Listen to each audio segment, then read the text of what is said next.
Hello, friends. You might have been expecting to see this be Dave Walters, and yet it is I, Trovis, mighty hero of Caer Koenig.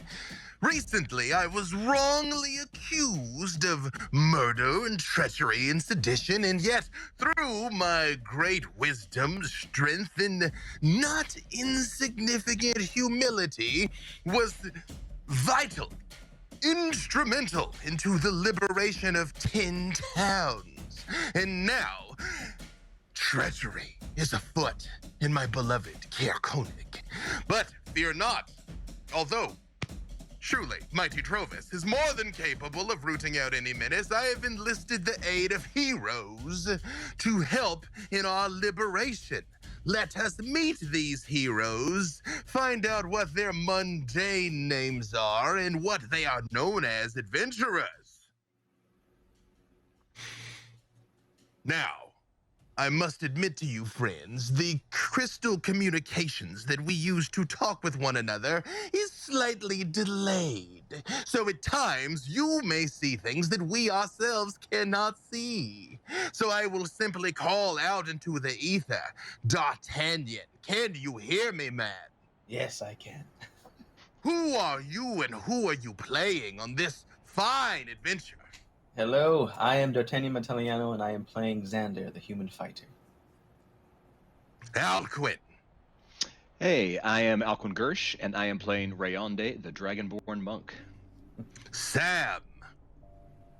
I'm Sam Leve. I hear we're rooting out menaces, so here I am, a menace. I am Aiden, the swashbuckler Aasimar rogue. Aki. Hi everybody, I'm Aki and I play Karen and Karin, your elf clerics. And last but certainly not least, the storied Red Wizard, May. Hi there, I'm Leigh Damage, and I will be playing Helene, the human wizard. And I, again, am known in some circles as B. Dave Walters, but right now I'm living my dragonborn fantasy as Trovis, guardian of Caer Koenig. We are running a section of the adventure Rime of the Frost Maiden set in my beloved town, where we have been beset by thieves. Our heroes have made their way into my beloved town on the heels of a recent adventurer that cast them adrift in the north in an unseasonably cold and snowy wind, or so I've been told. I myself love the temperature at all times. It can never be too cold for old Trovis. Found their ship, the Hesperornis, locked in the ice and them wandering around. Luckily enough, they are here in time to assist me in, again, a small matter that I myself have well at hand, but perhaps they might be assisting me in resolving things a bit sooner. I would like to tell you a few things about my beloved Caer Koenig. The white snow-covered slopes of Kelvin's Cairn loom behind this quiet lakeside town. Caer Koenig started as a camp for a group of mountaineers from the northern Moonsea region. As the camp grew, a wooden palisade was added to discourage raiders. Later, the stone castle of Caer Koenig was built. Alas, neither the palisade nor the castle fared well. Both fell to orcs before falling into ruin, simply because I was not here to rout out those orcs. Caer Koenig, as it is known today, consists of a terraced rows of houses that recede from the shower of Loch Dineshire like the tiers of an amphitheater. The harbor is frozen, its docks skewed and broken by the shifting ice. Buried under the snow on the slopes above the last row of houses are the ruins of the Caer that give the town its name.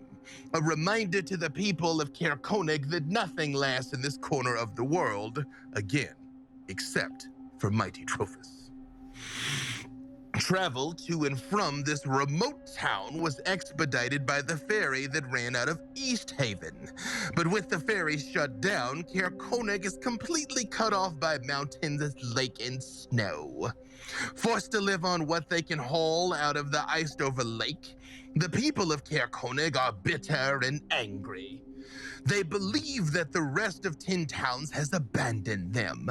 The only thing that keeps the townfolk from leaving is the beer at the local tavern, which never seems to run out.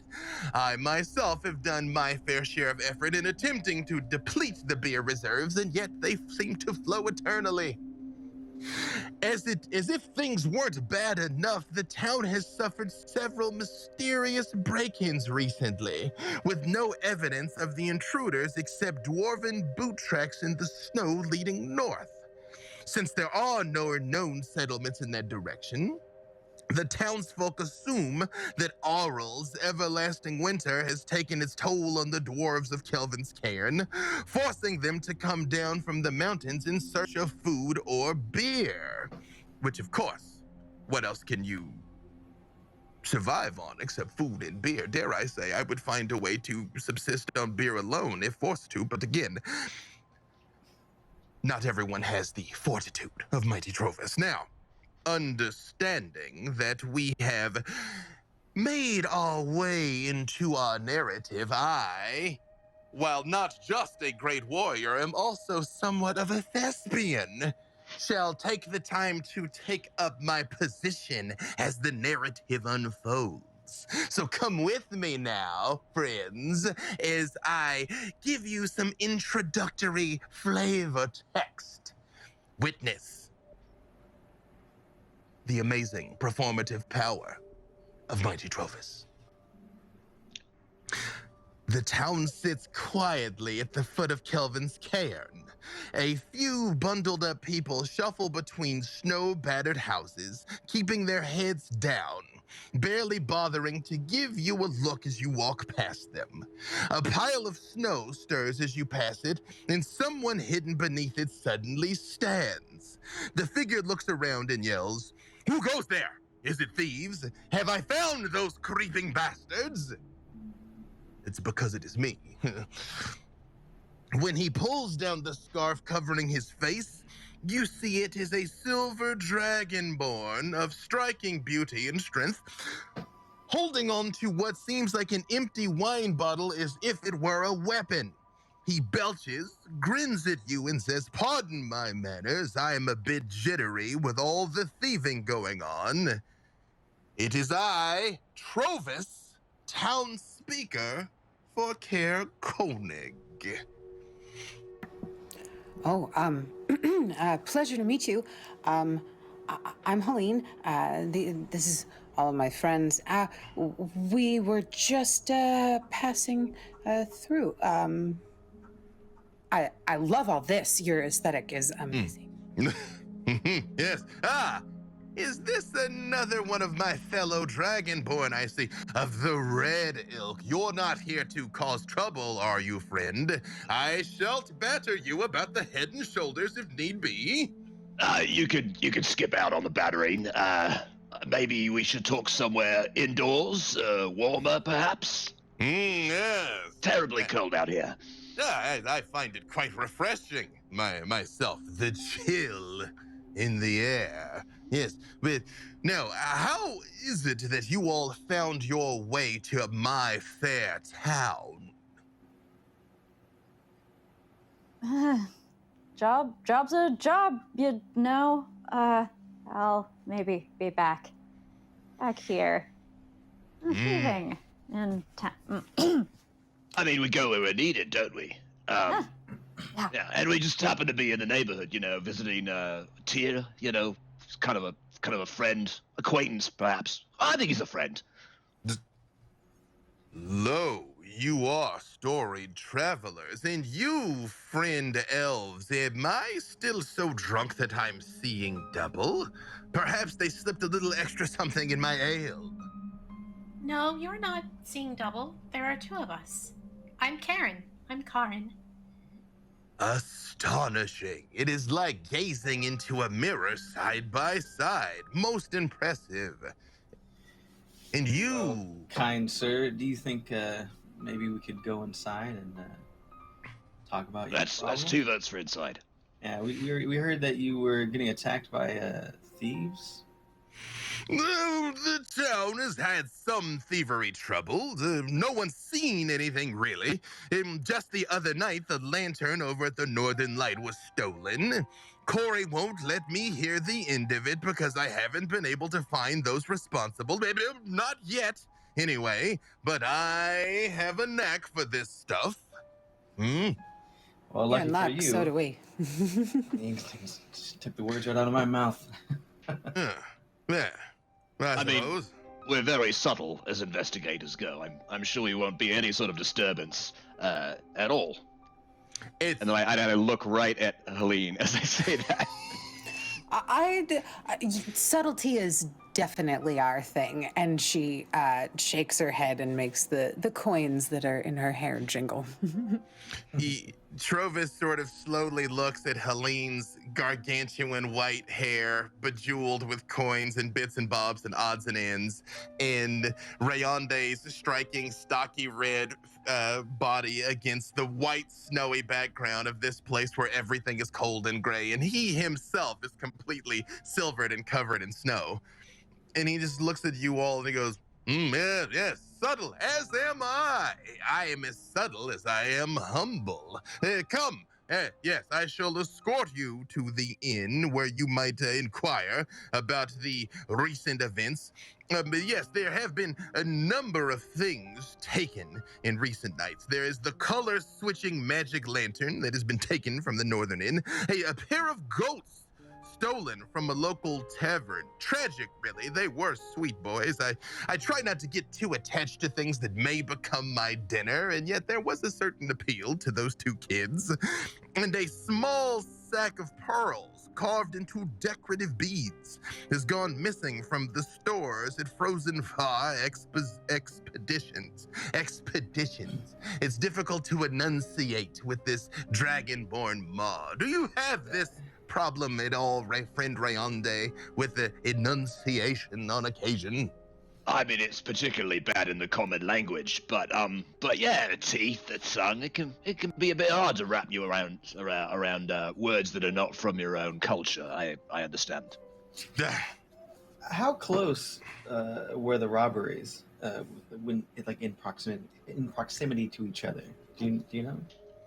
He turns and motions, and through the wonders of technology, I have provided you all with a map of Caer Konig. It is not a huge place. The population is in the dozens, not the hundreds. I believe maybe 80 people live here, I think offhand. So it is not a huge settlement. It's kind of one of those places you can sort of stand on the dock of the frozen lake and kind of take in the whole of it, you know, as you turn and look. And he just says to you, there seems to have been no pattern over the frozen nights. All of you can give me an insight check if you would like. Yes, I would like. Using our new wonderful Rime of the Frost Maiden dice that we got as a part of our official D&D celebration swag bags. I don't know if you can see them or if the camera's going to fade in, but they are beautiful. I really like the dice bag. I just like rub it on my face, you know? I rolled a natural 1. 21 for Helene. So I will say, you all, when we run A Darkened Wish, and honestly, any of the D&D games I DM, I only have one house rule, that a 20 always succeeds and a 1 always fails, even on skill checks. We will come back to that, fair Karen and Karen. 21 for Helene. Did anybody top 21? No. No, I'm a 19 though, so I just need to state for the record that Aiden does in fact know things, and we should stop doubting him. It's, you know, and yet. Helene and Aiden, you all are aware of the fact that he's not lying to you, but he's not telling you everything. As he's very much like, there's a few days and random things taken here and there, you know, the footprints is all we had after, but, you know. But you were an insightful fellow. I mean, kind of fellow could probably spot a thief right under your nose, and I bet you spotted a pattern, didn't you? Well, you see, it's, he sort of looks down at the empty wine bottle And he leans in close to Aiden and Helene, and he says, "Oh, you see, although I have the constitution of a silver dragon and the tolerance for the cold, I still on occasion need to warm myself with a bit of the libation, you see, and oftentimes achieving the necessary warmth is I'd say no more, friend. I got you. Don't worry about it. And Helene will pull a couple coins out of her hair and be like, "Here, you want to buy all of us a couple rounds? Actually, right, Aiden? You want some libations too? I assume, yeah. Love a libation. I could go for a lib or two. He turns and he says, "Ah, yes, good. Hopefully you all have better luck than I've had on occasion. It is difficult to recall all of the things that I have witnessed. I mean, surely I dealt with the things at the time, although sometimes the details elude me in the light of the new day." See, that's what it's all about. It's state-dependent memory. If the thing happened when you were libationed, get libationed again, you'll remember it better.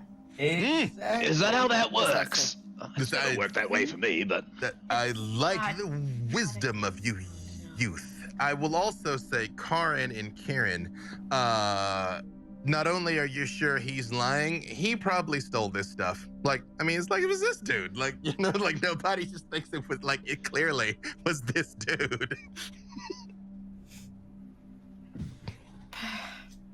I think that the fact that he seems to be pretty soused for the moment is not helping at all. Trovis does lead you through Kier Koenig to the northern light end on the eastern edge of town.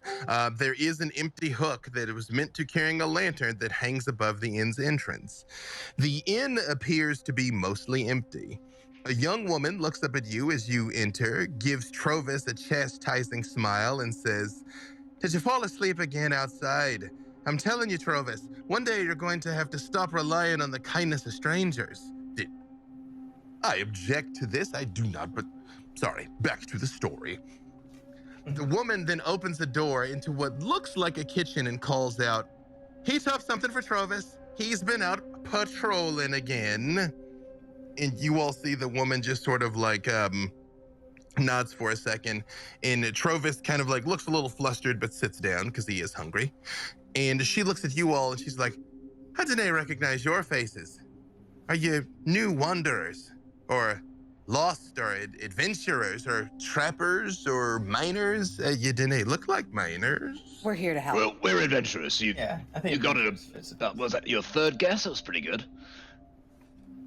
Adventurers. Yeah, well, have a seat, please. Yes, we have been experiencing break-ins and robberies. No one's witnessed the potential culprit. There's the only clue. We keep finding these odd tracks leading in the direction of Kelvin's cairn, but no one's lived in Kelvin's cairn since my granddad was a boy. What do you mean by odd tracks? Yeah, they're not dwarven tracks. She just stops and she looks at you, and then she kind of looks down at all of your feet, and she's like, "How can I say I know what types of tracks a dwarf would leave? Perhaps. But what makes them odd to you? They just seem to come from nowhere and go to nowhere. No one lives up there." I think I figured it out, guys. And Helene will lean into everybody and be like, "Okay, so like nobody's seen anything up there for like a long time, and now there's footprints that lead to nowhere. Maybe we have like a ghost story or something. Or Whatever it is, like we us. should check it out. We should totally check this out." I mean, we go places where there are portals all the time. My theory Yeah. is that someone's coming from another dimension, Yeah, teleporting in, doing whatever bad business they're doing, whether that's stealing carved pearls or lanterns or goats. Yeah, no, 100%. But either way, adventure time. Trovis leans in and says, "Bob, yes, what if they are portaling ghosts? Huh? Yes." Well, that's just silly. You're a ghost. You don't need a portal. You can just go float wherever you want. I mean, You could just to do it. Just because you could. Just because you could be a portaling ghost. Yes. Yeah. That is true. That is true. With great power comes great responsibility. Yes. I mean, just what if they fly? Friend, if they flew, they would not leave tracks. Well, maybe they get tired, or maybe the like an spell wears Aarakocra. off and they've got to cast it again. As you all are sort of debating here increasingly more or less probable things, Allie just sort of holds her hand up for a second and she says, Nay, I think the strength and ferocity of the winter that's come upon us was not such that even the dwarves saw it coming. I'm sure they're just down here ranging for food and drink, as is mighty Trovus and the rest of you lot. The only problem, and she does stop, she's really thinking about it, because no one has seen the dwarves, and a quiet dwarf's an oxymoron. Have you ever seen a dwarf go by that you didn't see or hear or smell him at 20 paces? No. That's a valid point. Well, if it's not a group of dwarves, what else could it possibly be? Right when you say that, the door to the kitchen swings open as a stern-looking woman enters holding a steaming bowl of soup. She places the bowl down in front of Trovus and says, No dwarf did this. Someone would have spotted him, caught him. No, there's something more going on. Besides, what use do hungry dwarves have for a lantern? I mean, it did change colors, right? Yes, it was a color-changing lantern. Yes. Corey, the woman who just came out, and Allie, the one who greeted you as you came in, start to bicker a little bit, just right there in front of you type thing, where she's like, Corey, you're always so rude to our guests. You just come out just making these proclamations that you cannot support. Aye, but look at you filling their heads with stories about portaling ghosts and nonsense. It's dwarves. And they just kind of very much nagging and bickering like sisters or very, very old friends in front of you. And for a second, it's kind of like they forget you're there. Hey, B-Dave, can I roll to see if the twins have heard about this color switching lantern ever before? You absolutely can. You can give me an Arcana check. Cool. While Seeing as Helene has a high Arcana as well, may I also make that check? you absolutely can. I have a dirty 20. Dirty 20, all right? Oh yeah, that's a natural one. Helene doesn't know anything. Oh no! Again, Helene, apparently color-changing lanterns are vital to the summoning of portaling ghosts. You didn't know 100%. you realized the truth, but you're just oh, word, of course. Portaling ghosts is the only thing that makes sense. It's been that all along. And you just stumbled across it just right out of the gates. That's you're making it hard on me over here. Karin and Kieran, dirty 20. So you all having been in the area for a little while now, again, in the process of trying to make your way back home after recent adventures, you've heard people talk about the fact that they had such a thing at the Northern Light. But all things being equal, the magic necessary to have just a lantern that doesn't go out and shines in different colors, it's fairly minimal. I mean, given time, the twins and Helene, you all could probably just make one. You know what I mean? If you kind of had a month in a lab somewhere, it's not really anything special. It's an oddity, but it is not, it's a curiosity. It feels like whoever is taking these things is collecting knickknacks. Maybe? It does seem pretty random. Or it could be some weird summoning ritual for something. Right, that's the That's thing. also- You don't Summons have the ghosts, I'm telling you. Well, I don't know This if town it's is too that. small to have a fence, so they're not stealing them to sell them off. I mean, Well, they're sacrifices. hypothetically, if I obviously, knew to- these things. Yeah. Or you put the goats in a wheel for energy. But I think it's probably some kind of summoning, some kind of culty thing. We're definitely not looking at a for-profit operation here. Maybe they're summoning the ghosts of the goats. No, So how do we find them? we go to Kelvin's cairn, obviously. I mean, How Allie, far is that?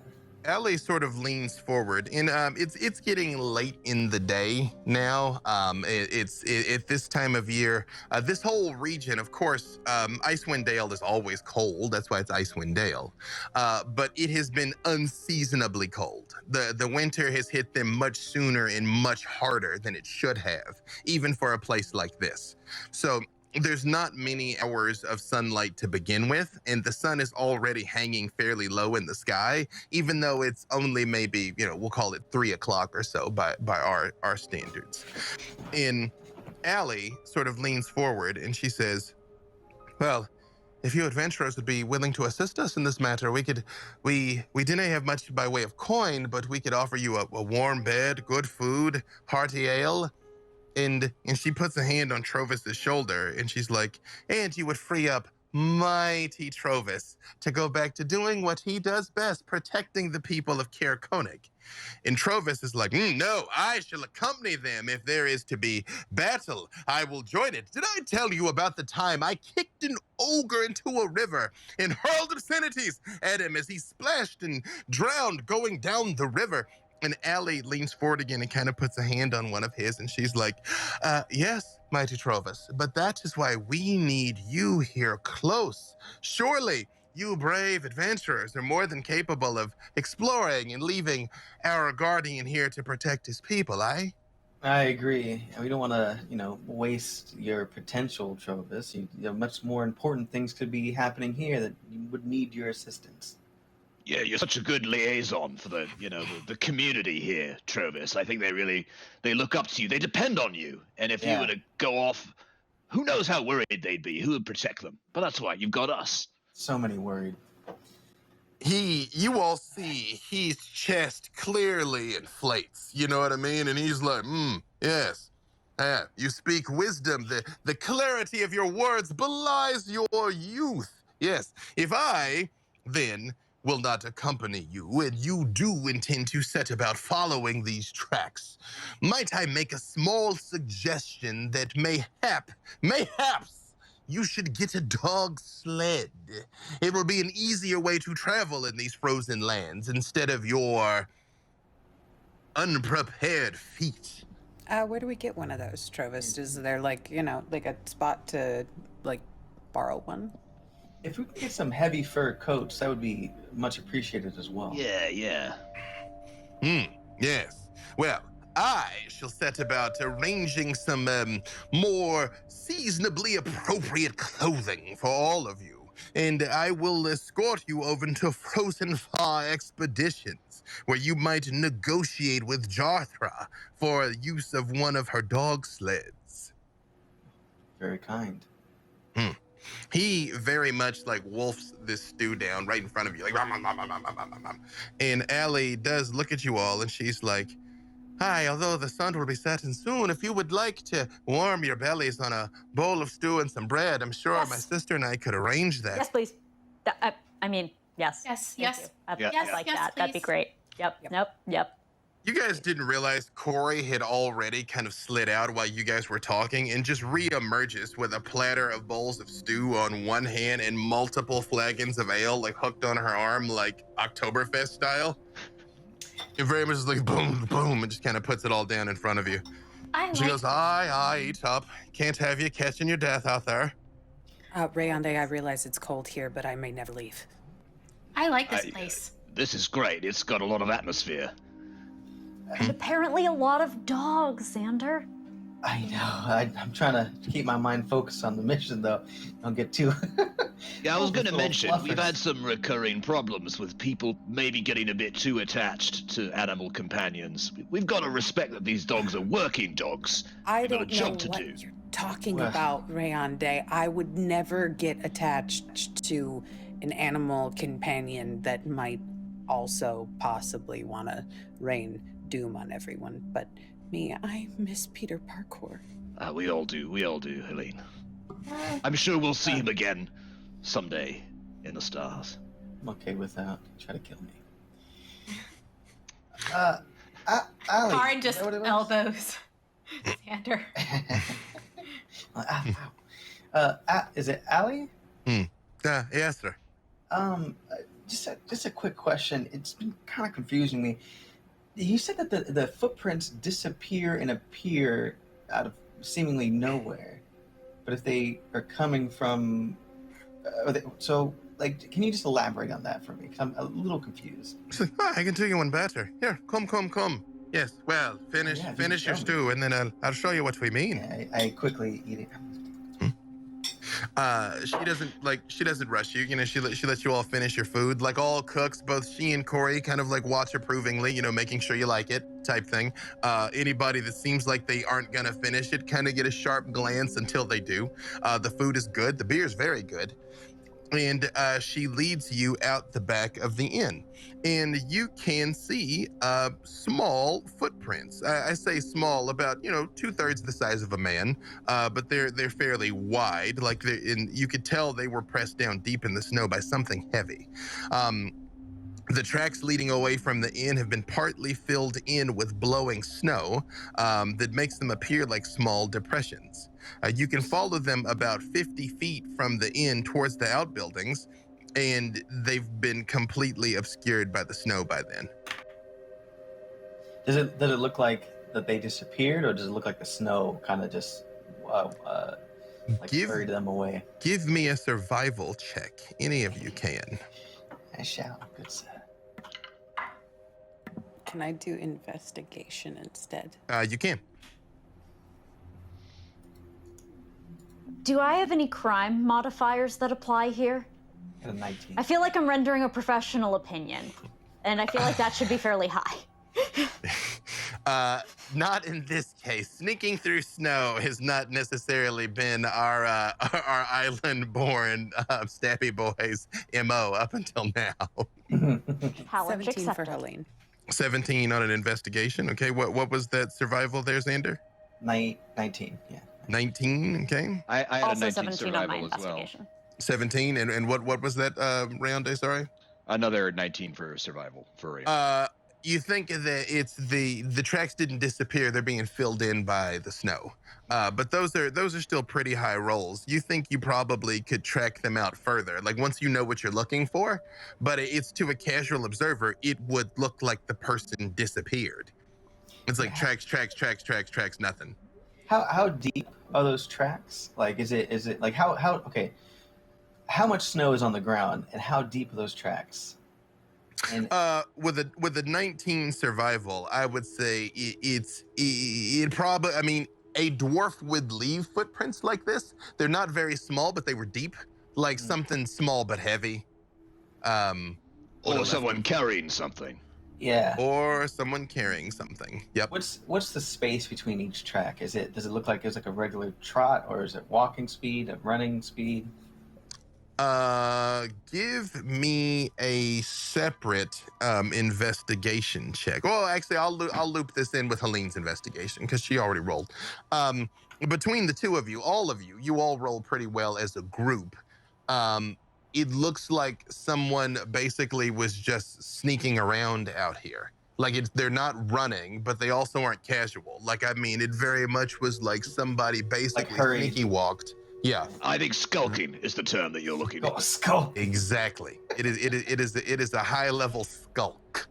High level skulking here. Mm-hmm. Well, I guess the highest levels of skulking, you don't know the skulking has occurred, so it's more mid-range. Perfect skulk.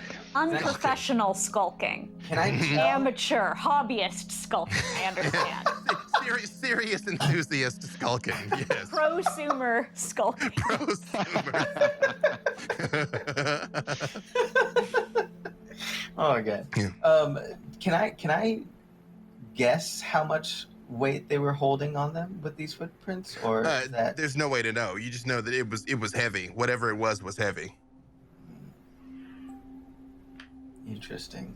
And Trovis is standing there, and he's like, yes, you see, they run out, just quite disappear right over there. Again, you guys think you could probably follow them further. It would take some effort, but you could do it. Yeah, let's pursue. Guys, if we don't want to mess with the footprints at all, if we want to keep a good eye on that, I can cast fly on all of us, and then we can just kind of hover over them without disturbing them if you want. I mean, the Yes. snow's going to take care of them eventually. They go off in Yeah. a direction, presumably, right? Let's just Yeah. start heading in that direction. I think we gotta hurry that up. Oh, yeah. Or we can fly. I'm here for flying. Come Uh, on, guys. If she offers us fly, let's fly. Come on. It's going to be We can colder fly. up there. I mean, you don't want to be up there in Yeah. the wind. Let's stay I just hunkered got- down. Yeah, But I just think of got how chainmail cool and leather on flying them. in the snow. I'm going to be I'll be a dangerous. popsicle there. A flying popsicle. Well, I must admit, flying is probably superior to a dog sled. I, Trovis, cannot fly. So far, I do not have access to my ancestral wings. I'm sure a temporary setback. The gods meant for me to be on the ground in the thick of things. You see, is why I cannot fly. And wise they were to choose someone of your stature to be on the ground with us mere mortals. You see, Corey, and Allie have kind of come out of the inn and just produced some just like cloaks and like heavy coats and like, things you could kind of wrap around yourself. And she's like, every time we do an all-you-can-drink festival, it inevitably some damn fool leaves his robes here as he goes cutting off to run across the lake bed. Usually they return, but we have these laying about if you'd like to gird yourself before you head out into the frozen wastes. Thank you very much for that. And yes, please. And Helene will grab the largest cape or cloak that she can find with hopefully with some amount of hide and fur kind of built up around the neck so that she looks super cool at the time. I mean, that is important. As she hands these things out, there's different sorts of things. Some of them are kind of like very colorfully knitted. Some of them are clearly just skins and furs, like bear fur, but the furs turned inward, so like the leather parts on the outside. You can tell this design for far ranging, but there's basically something for everyone here, and it is far, far, far more pleasant than what you had going on before. And they even I like that rustic look. That's good. I could barbarian it up, I think. Yes. I realize that you usually have your arms exposed to strike fear in the hearts of your enemies. I see there, but in this case, I do not know that hypothermia will be afraid of you, friend. Who's hypothermia? She has claimed many lives, save for my Trovis.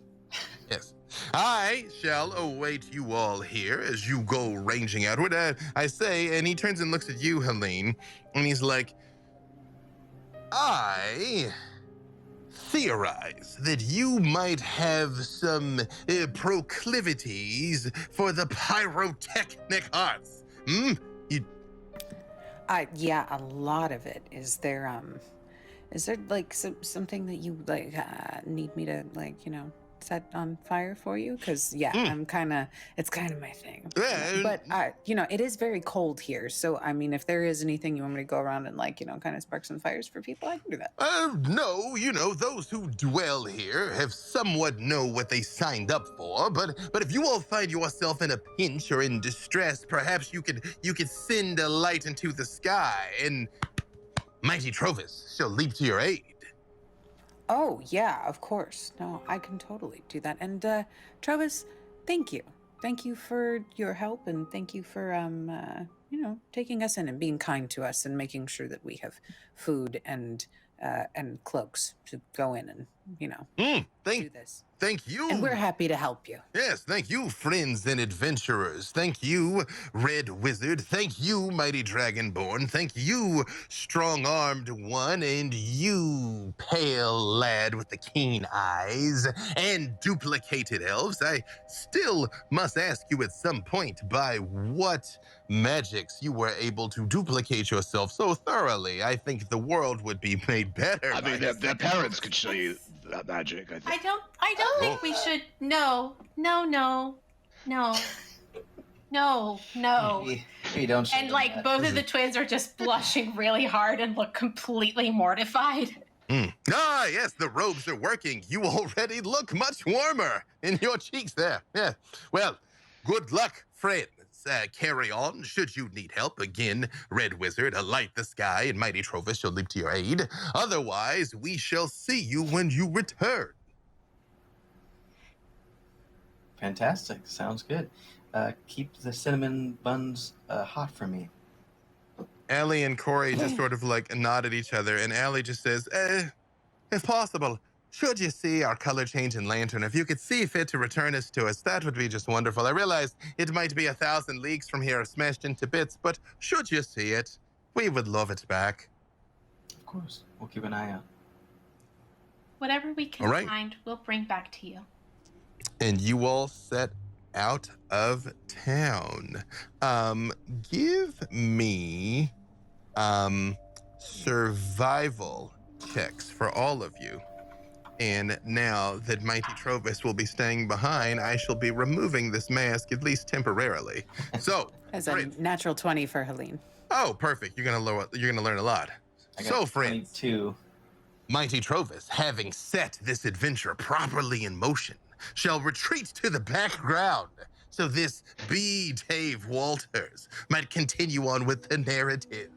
I shall go and raise a cup and regale the sisters of stories about the time I convinced a group of kobolds that I myself was a silver dragon. They worshipped me for many generations until they were sadly wiped out by an unseasonable winter chill. But but their memory lives on. Yes, glory to you, adventurers, and I, Mighty Trovis, shall see you soon. He's a colorful sort, isn't he? I'm like, now my face is all sticky. I thought he was quite likable. Yeah. Same. Okay, natural 20 on the survival. That is good. Although, give me the rest of your numbers, because some of these things are group-based and not just individual. So still lay them all on me, although Helene with a natural 20 is going to help a lot. Rayonda had a dirty 20. Dirty 20. 22 for Xander. 22, okay. 18 from Aiden. 18. The twins got an 11. All right, hang on 1 second here. Pull something else up. Again, it probably goes without saying, and I believe I did say it out loud at the beginning. We are doing the Care Koenig section of the Rime of the Frost Maiden Adventure, which is available now everywhere. It's on D&D Beyond. It's available in stores. You can get it now. It is an adventure from 1 to 11 that is very twisty and complicated, of which we, for our adventure here, are only doing one little tiny piece. But you should get it and enjoy running your group through it all the way from start to finish. If you want to put ghost portals in portal ghosts in yours, you can do that. It may still be portal ghosts. I mean, You should do that. Portal ghosts should just always be a thing in every campaign. they're not portal ghosts. That's all I'm saying. I feel like, is there a description for something that's the opposite of Occam's razor, where it's like it's the absolute most convoluted, ridiculous, absurd thing you can imagine? That's us. But again, Sherlock Holmes said, once you do away with everything else, that's all that's left. That's all that's left. Portal ghosts. Yep. Yeah. As you all are making your way through the woods, and the sun is going down, which again, if you all were further south, if you were in Waterdeep, especially if you were in Moonshae, you'd have another 2-3 hours of sunlight and another 50 degrees of temperature.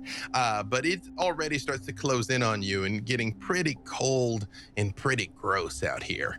But as you're paying attention, working like the well-oiled machine that you all are, you're able to follow the Dweegar's tracks. Spoiler alert, it's a Dweegar. You're able to follow the tracks through the woods, more from places where like branches have been broken, rocks have been kicked over.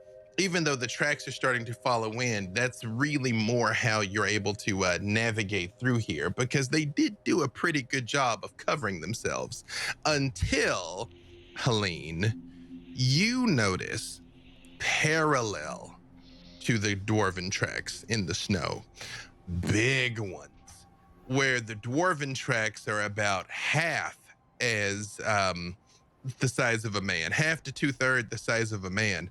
These tracks are about twice as large. And it was easy to miss them at first, because with a natural 20, I will tell you, it is clear that the dwarf was just sort of moving along just carefully through the woods. Whatever left these big tracks was moving really slowly. Big, heavy footfalls. But oftentimes there's places where you can tell it just stood there for a while. So guys, there is a second set of footprints over there that are much bigger than the other ones, and look like they were moving a little bit slower and just kind of standing still. I don't know if they're together or, yeah, I don't know if you guys want to take a look at that. Oh, maybe the bigger ones were following or searching for the smaller ones. Do we see hair or nails or anything that we can find that might have come off whatever was standing in those footprints? With a natural 20, again, Helene, as I said, our one house rule is 20 always succeeds.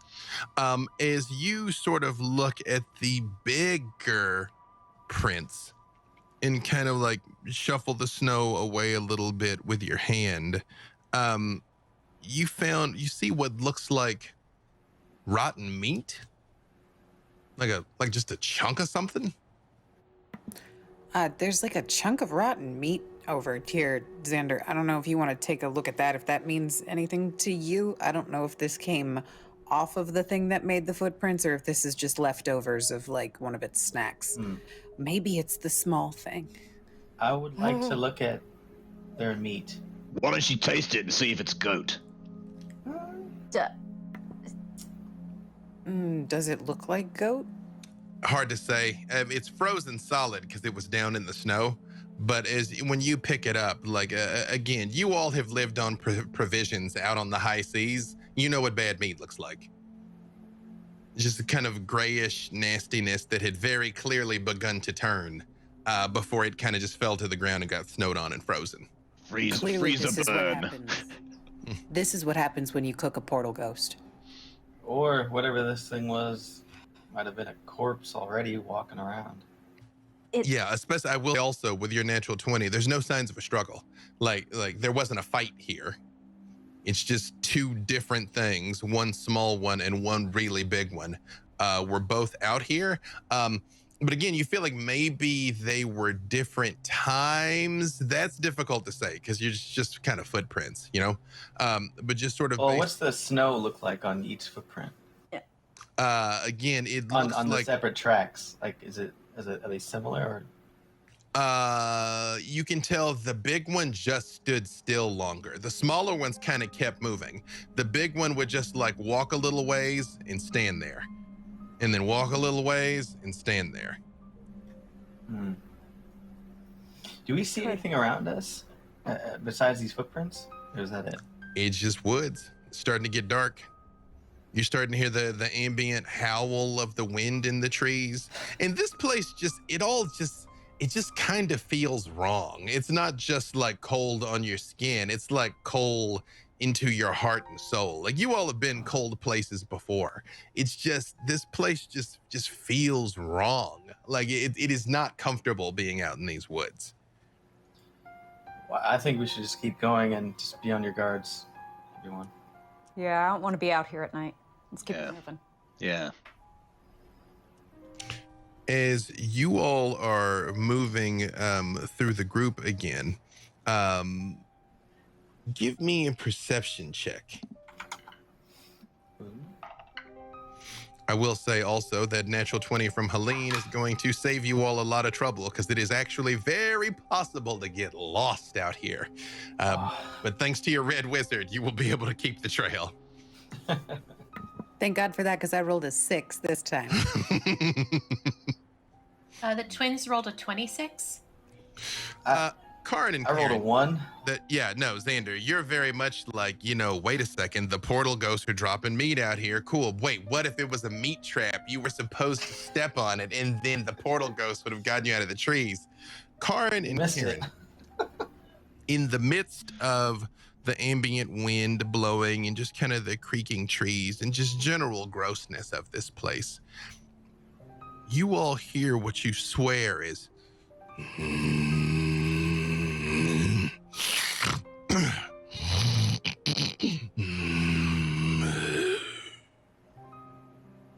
You guys, there is definitely something out here with us.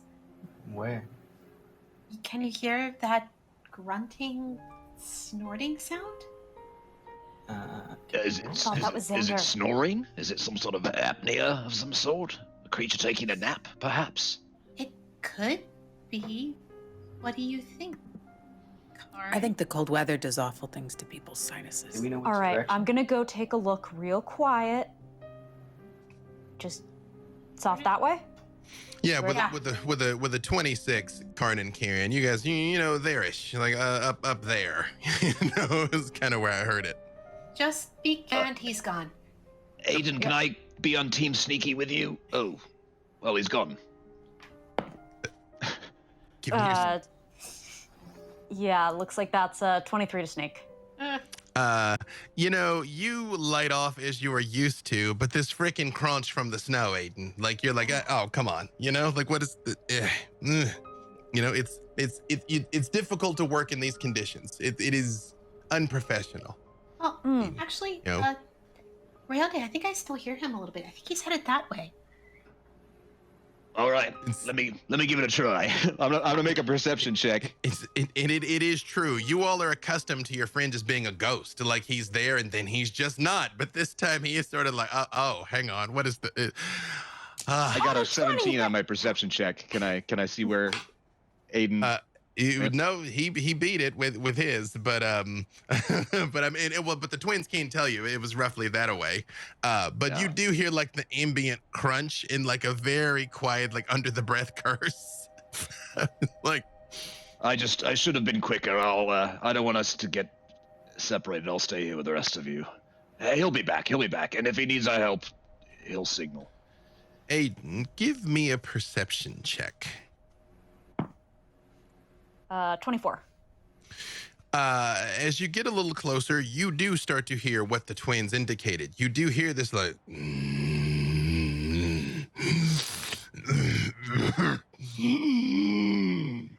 and as you inch through the woods, up ahead, just sort of standing in the middle of some trees, you would have thought maybe it was just another rock or like some weird outcropping until the smell hits your nose.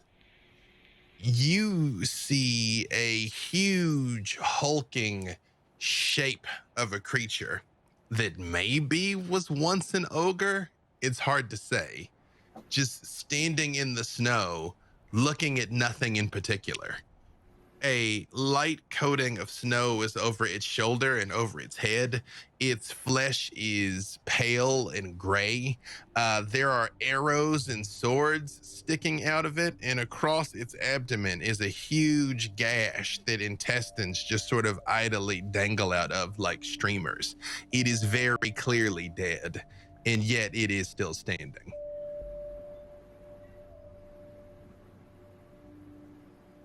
I would like to back out with the most professional no thank you. And try to get back to the fresh air, and my friends to warn them of incoming. Again, through the wonders of technology, I can provide you all with a picture of exactly what it looks like, but I shall do so when the rest of you lay eyes on this terrible thing. Aiden, you throw it in reverse, and it very much goes, but turns and looks in the exact opposite direction from where you are. And a large silver morning star, it just comes up in his hand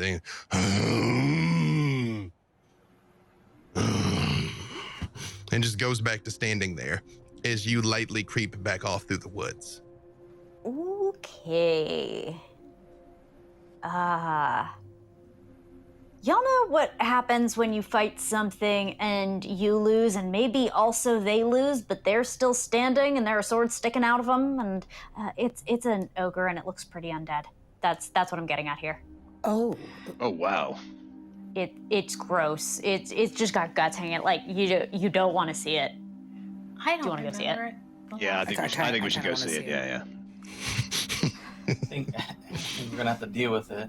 I don't remember. Yeah, the I mean, we last just time can't we saw leave it out here. Yeah. Well, so if maybe we can be professionals, we can get the drop on it. How do y'all feel about trying? We can do like a lesson. Well, I'm pretty That works, and sneaky, if that so- fails, we'll just, throw a fireball at it. Right, but if you throw the fireball at it, surprising it, think about how in the middle of that fireball it'll be. Come on, we can do this. We can do this. I believe in all of you. Karen Cart, come here. Yes? What? You got this. I completely believe you've got this. Mm-hmm. But also, I worry about I worry about Xander. So, like, I don't know. Maybe you have some sort of guidance or something that would help. Or shit. Well, I'm talking. yeah, Karen Carmen. I mean, we can put something on his weapon and it will be fine, I think. But also on top of that, if the fight really gets out of hand, we can just turn undead. It'll be fine. Turn them, like, spin them? No, we can scare them off, chase them away. Okay, this I have to see. Let's go. Come on. Let's go. Let's do it. Do give me stealth checks. Are you going to try to stealth and plan A is sneak and plan B is turn, correct?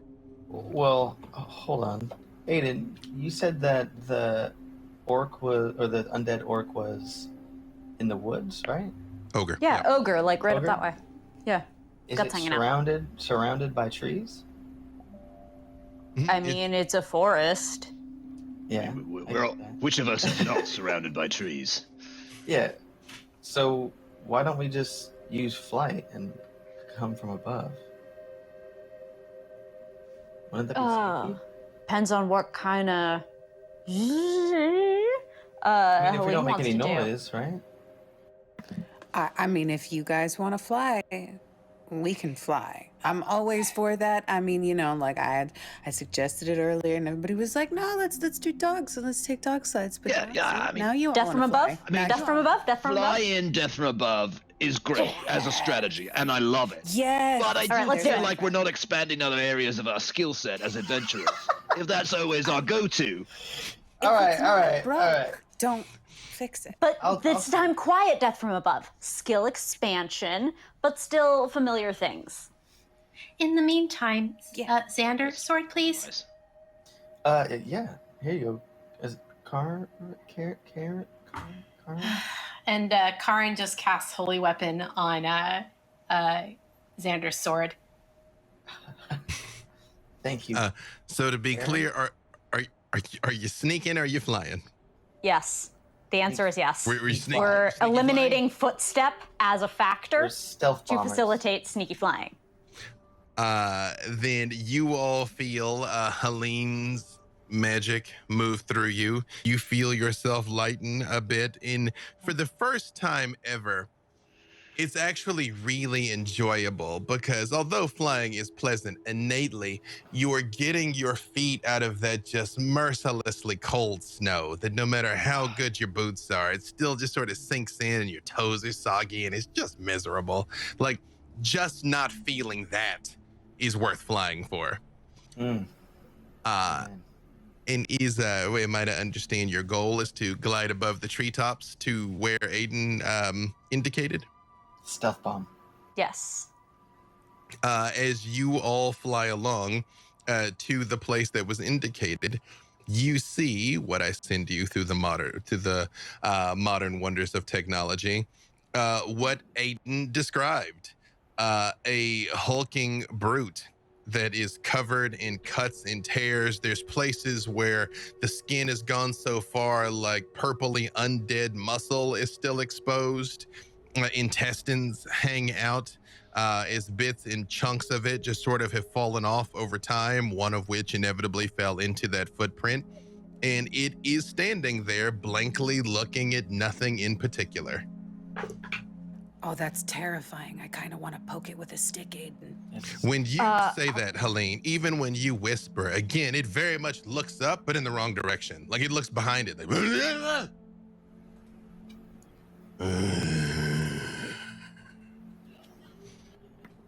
Helene just makes big eyes back at Aiden and then just the lips and continues to just fly quietly. I will ready my short bow and get ready to poke it with a stick that is an arrow. That's a stick. It's a stick. It's a stick. Why don't you guys go ahead and just give me initiative and actually put it in our chat where I just sent the picture, if you don't mind. We'll just this will be your adventure initiative. We'll just have it now. All right. Let's see. Feel free to say it as well for the people that can't see. Wow, these are. Yep. Xander's still wondering whether or not he can eat that zombie jerky. Yep. 28 for Helene. 28 for the red wizard. I got a 10. 10 for the twins. 11 for the rogue. All right, 17 for Rayonde. What was that for Aiden? 11. I'm supervising, making sure everyone pops off in a timely manner. I'm about to say, it was very gentlemanly of you, Aiden, to just let some other people get some glory this time, like just not just rush to the front. I try. I mean, Helene's always in there real quick with those fireballs, like boom, boom, boom, boom, boom. Hey, but again, good for you, Helene, to drop the fireball before your friends are in the way of the fireball. And yeah, I think that being said, I'm gonna hold off on the fireball in the first round. Because I think I'm first, right? You are first. It is your turn. You all are floating overhead. As you see, again, this thing is basically completely inert. And then you'll hear a bird or something flap by, and you all kind of feel just a little bit of a pick-me-up as Helene cast haste on all of you so that you can... Hang on 1 second. Fly is concentration and haste is concentration. That's right. Haste is concentration too. Nope. I can't. You fall fast. Helene's gonna actually, I'm gonna hold my action and I'm gonna let some other people go first so that, they can get their sneakies in, and then, my fireball won't alert him to all of us just yet. I mean, are we running this as a surprise round? Did we get a good drop on that? You don't know. I mean, so far it has given you no indication that it sees you, but you do not know. Fair enough. Then someone's just got to attack and we'll see if we have advantage. It would Rayonde by the initiative. If Helene is holding, Rayonde would be the next in line. All right, then I want to use, where is it? I'm going to stay flying, and I think it's time for me to shoot it with some arrows. So it's 2 attacks, but I have another thing that lets me add. There's like a special. Where am I trying to find it? Oh, jeez. I can't find it, so I'm just gonna use my what should we call it? It's Kensei shot. That's what it is. I'm trying to find it in D&D Beyond. There's like a we have jumped around to many different versions of your characters too. It is possible in this iteration it is not a power he's got. No, I feel like I've had that since a low level, but all right. Anyway, I'll just roll my 2 shots. Okay, so the first one is a 25 to hit. That is definitely enough. All right, I'm gonna roll the second one too, just for speed. Okay. That's a crit. That's a natural 20. Natural 20. Okay. All right, so I'm gonna roll 3 times the damage dice. All right, hang on. I have found Kensei's shot here, by the way. It's like a bonus action thing, right? You can use a bonus action on your turn to make your ranged attacks with a Kensei weapon more deadly. When you do this, any target you hit with a ranged attack using a Kensei weapon takes an extra 1d4 damage of the weapon's type. You retain this benefit until the end of the current turn. So basically, you'd get an extra d4 on these 2 that hit. Well, wouldn't I get an extra? Oh, okay. The crit wouldn't double the d4 on the other one. Yes, it would. Okay. So let's see, 6, 11, 12, 16, 23, 25. 11 points and 16 points? No, hold on. Okay. My total damage is 25 plus 8. is my... So 33 points of damage total. I apologize. I'm super about to sneeze. So if I mute out of nowhere, that will be why.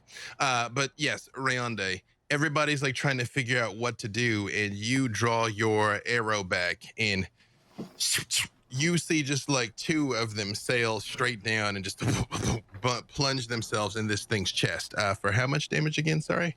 Total of 33 piercing. All right. You see the first one just like jams in his chest, and the second one you must have hit like a weak bit in it, because it just goes straight through it and kind of blows a chunk out of its back. And it looks up at all of you and goes, and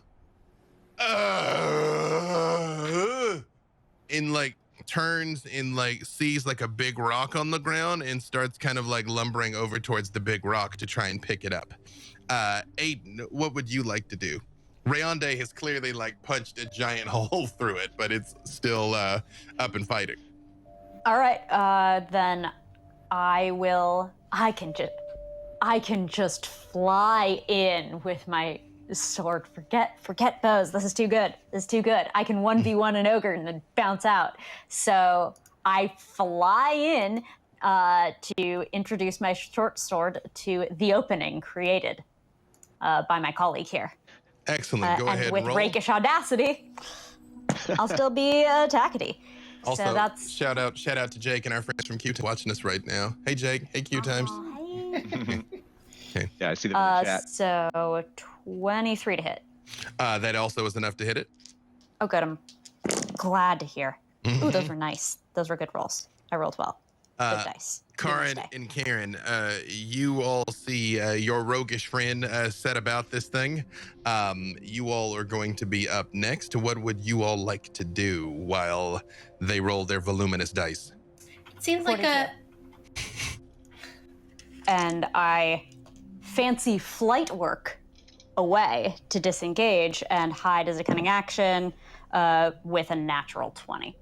You see Aiden comes up with his short sword and gives this thing a matching wound across its back, where just like its intestines are pouring out of the front, gross greenish blue goo is now pouring out of an equally sized gash in its back.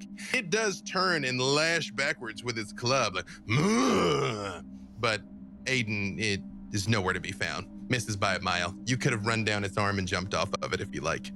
But next time. Karin and Karen, it is your turn. I think we're going to try a nice classic guiding bolt. Maybe light those guts up a little bit, hopefully. Okay. You can roll to try and hit with it. Helene, you did hold your action. Is there anything that you would like to do as well? Yeah, she's going to try and coordinate with the twins. And when we see all of our friends and our roguey friends do sneaky stuff first, and she goes to hit with the bolt, Helene will also cast a fireball at the same time, and they do like a triple move, the three of them. Yeah. All right. Masters of greatness. So, Does a 13 hit by any chance? believe it or not, it does. Oh, thank goodness. Great. Give me just a second. All right. Helene, well, it's a dex save that it very much does not make. And I think that because you're I hit with this guiding bolt, you have advantage on that fireball. You do. Well, you don't have to roll. You don't have to hit the roll, fireball, so it but doesn't yes. matter. It does But make it whoever- easier to hit. I guess, would that commute then to whoever who does the next attack roll against it? It does, yes. So that's for you, Xander. You have advantage on your next That is attack. for you, yeah. So you can go ahead and roll it, Xander. What is it that you intend to do? I technically already rolled, so should I roll Okay. again? No, you can give it to me if you've got it. I got 19, 22, and 22. Those are all hits. It's a You 17. shooting arrows at it? Okay, so my bad. I should have explained what I was doing first.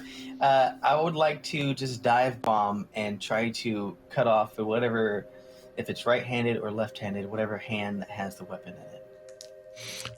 All right. So, Or the whole arm. you all are floating there, Aiden, and then it's a ghost as you've come to expect, and it turns and lashes, and you see the twins' guiding bolt erupt out and hit it and punch a large hole through it again with your divine radiant energy, and it glows, looking down at its hands for a second like, "Meh?" Yeah, that's Is 17 Xander- damage. Perfect. As Xander flies by and its arm hits the ground, and it looks and goes, and bends down to pick up its arm with the other arm, and you all see a small glowing red beam shoot out of Helene's hands, and boom, the entire forest lights up as zombie bits blow in all directions. Yep. It was 45 on the damage for Helene, by the way. I knew it was going to be more than when I saw he didn't pass the say. All three of you hit and he didn't save. I'm like, yeah, it's gonna be plenty. It's gonna be plenty. Yep. However, all of you give me perception checks. Rayonde, I will give it to you with advantage. That's a natural 20 again for Helene. She's very perceptive Yeah, tonight. natural 20 for Rayonde as well. I don't even need advantage. Actually, let me just roll it again and see if I get another natural 20. I did not, but I stand by my original result. You know, Yeah, 23 for Xander. Did you say that was with advantage, that roll? just for Rayonde, because he was still up in the air and keeping an eye on things. I had a dragon's eye view. That is true. No, you all are one with the forest. You all recognize two things, especially with 220s between the two of you. One, Helene, you see in the woods as the flames light up in all directions, and you were luxuriating in their warm glow of zombified barbecue flying in all directions out into the trees. You see a small cloaked figure was hunched over in the darkness, and when it lights up, it turns and starts to run. Rayonde, you see, not terribly far ahead, kind of nestled up in the hills in the nearby mountains that goes up higher, in a fortress, a structure of some sort, a stronghold that you were not was told was there. Oh. A blocky stronghold bereft of warmth or charm, jutting out of a hillside in a rough crescent shape. However, Helene, you see somebody's running away. Yeah, guys, that way. When I set the fireball off, I saw there was somebody in a cloak. They were hunched over. They're tiny, and she'll point in the direction and like kind of show everybody like he ran that way. Does my Step of the Wind ability apply to flying movement? Can I double time in the direction that Helene's talking about? Towards this figure? Probably. Let me just double check how it's written, but probably. Let me just double check. Yeah. Let's see. Yep, it just allows you to take the disengage or dash action. It doesn't say anything about having to be on the ground. So yeah, you definitely could be like. Yeah. Yeah, well, you take that as a bonus action or something, right? So I can basically like double dash at fly speed with that. Yep. Okay. Yep. So that's what I'm gonna do. Perfect. Where you going, friend? Party's not over. Yeah, as you, Helene, you're like him right there, and you see Rayonde's like off in that direction. Rayonde, you do see a hunched over figure in a cloak that looks back at you and then disappears. And you see the footsteps are going crunch, crunch, crunch, crunch, crunch, crunch, crunch, and stop in place. He did a very terrible job stealthing. All right, I'm just going to wait for everyone else to catch up to me. And when they do, I want to talk about this stronghold that I saw when I was up above. There's maybe they forgot to leave. Maybe they didn't mention this, but there's some sort of fortress over there. Doesn't look like a cairn to me. It looks like something else. Do we see what he's talking about? You see, well, no, he was flying and got a natural 20 where he saw the location of the stronghold, and then took off after these footsteps. And you all do see footsteps, and they just stop. Were they going in the direction of the stronghold too? I'd like to grab wherever the footsteps. They were going in the direction of the stronghold. And Rayonde, you saw the person disappear in front of you. They were there and then they just weren't. The rest of you, it just looks like footprints. I'd like to just go to the last footprints. Nope, yeah, that's where we are. That's where we're having this chat. Well, that's right. I would like to like feel around and touch things and Ooh, hello there. No. Make an athletics check. All right. It's 26. Do anything? Hold on 1 second here. As you're sort of like moving around, you don't feel anything, you don't feel anything, you don't feel anything. And then you feel like you get like the slightest bit of like a wool or like a very coarse. I'd like to grab it as fast as possible. Give me another athletics check. Okay. 20. Dirty 20. Dirty. Right when you reach out and grab, you feel your arms wrap around like something that is like small, but like it's carved out of stone. And then you hear, and all of you see in front of you a gigantic pale dwarf. You all have seen Dwygar before from your time in the Underdark. That is clearly what this is. It is a very pale, grayish dwarf bordering on being almost purplish, with a long white beard and very cruel, piercing eyes. And it is holding a heavy spiked hammer, which again, through the wonders of the internet, I will show you exactly what it looks like. But it's huge. It's almost 10 feet tall. And it turns around with its hammer and says, "You shall not be taking me without a fight." I'm like right in front of this thing, aren't I? Yeah, like when you try and grab it, it like, like Kool-Aid Man's out of your arms. Yeah. Oh, God. Yeah. And Okay. stands up. He's like, "If you tuck tail now, I'll spare your lives." What did he say? If you talk? Damn. If you tuck tail now, I'll spare your lives. We're not doing that. I'd like to get in a defensive posture, I guess. Yeah, I mean, there's like 6 of us. You must be pretty brave if you think you can take on all 6 of us. You just killed your ogre in like a second. Helene, since we've re-entered initiative, technically it is your turn. Ooh, are we still flying? I guess is an important question. Yeah, you've got it it's 10 minutes, but this is still within 10 minutes or until you cast another concentration spell. So yes, you all are definitely like flying over the snow, watching all this.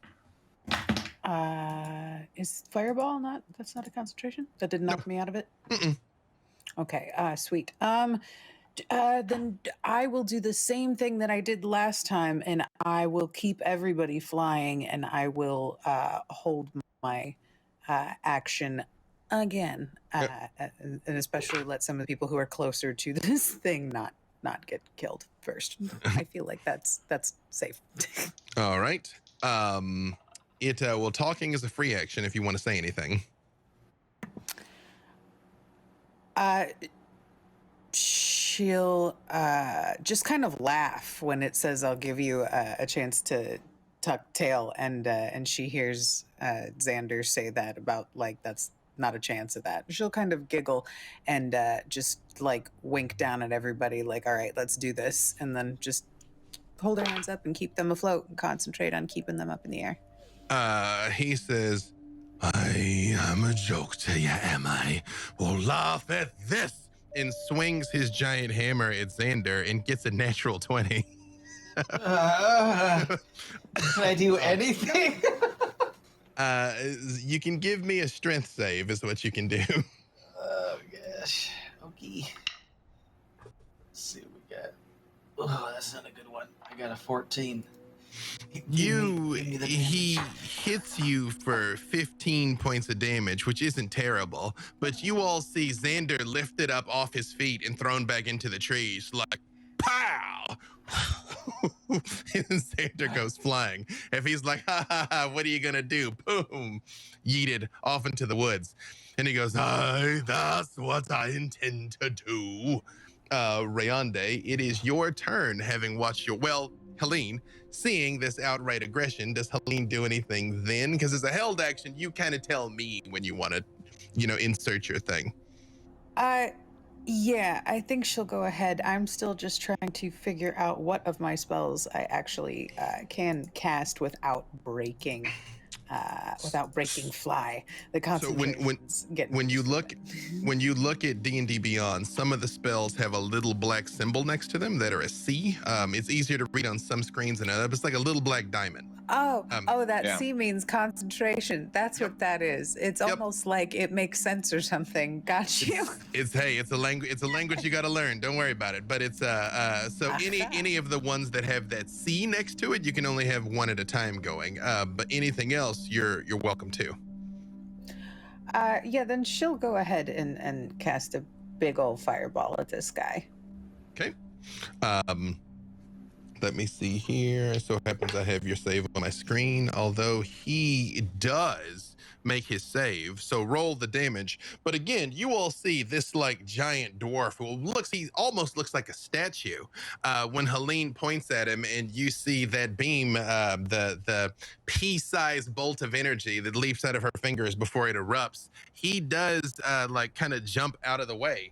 As the explosion goes off, although it does get him part of it though. So do give me your damage. In Rayonde, you witness this. You witness him sort of bash into Xander, dive out of the way of the fireball, and look up at you, Xander. Look up at you, Rayonde, and he just let his eyes narrow for a second, and he says, "Why would something as beautiful as you throw in your lot with these surface-dwelling fools?"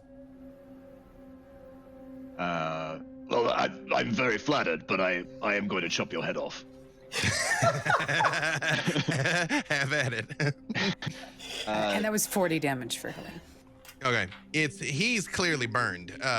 Even though he gets out of the way of it, I mean, his pale skin burns and blisters. And you see even a little bit of his beard gets singed. It was kind of blowing in the wind as he dove out of the way. But if it hurt him, he shows no signs of it. His flesh is physically damaged, but like he doesn't yell, he doesn't scream. He just looks at you just like stone. And yes, have at it, Rayonde. And after Rayonde, Aiden is up on deck. So my first attack is a 26 to hit. That's a miss. No, I'm joking. You hit him. How cruel. You're like, so we're leaving. We're going to fly away. Yeah. Okay, so that one did 8 points of damage. Mm-hmm. And I'd like you to roll a save for a stunning strike. What does he need to beat? He needs, I think it's a 14. Let's see, a 15. Con save 15. So, Rayonde, you hit him and you see that ripple go through that you've seen 100 times. And you hear what sounds like rock cracking. Like, and he starts moving again. Huh. All right, let's follow that up with another one then. Okay. Ooh, that's not great. That's an 11. That is not enough to hit him. When you go to swing at him, he actually whips around where you hit the shield on his back. Just bang. You know, that second time I missed you on purpose because I've gained a great respect for you, and I see how much you admire me. Maybe we shouldn't fight. Maybe we should talk. And I'm sorry about that thing I said about chopping your head off earlier. You know, my blood gets heated. We've had a difficult day.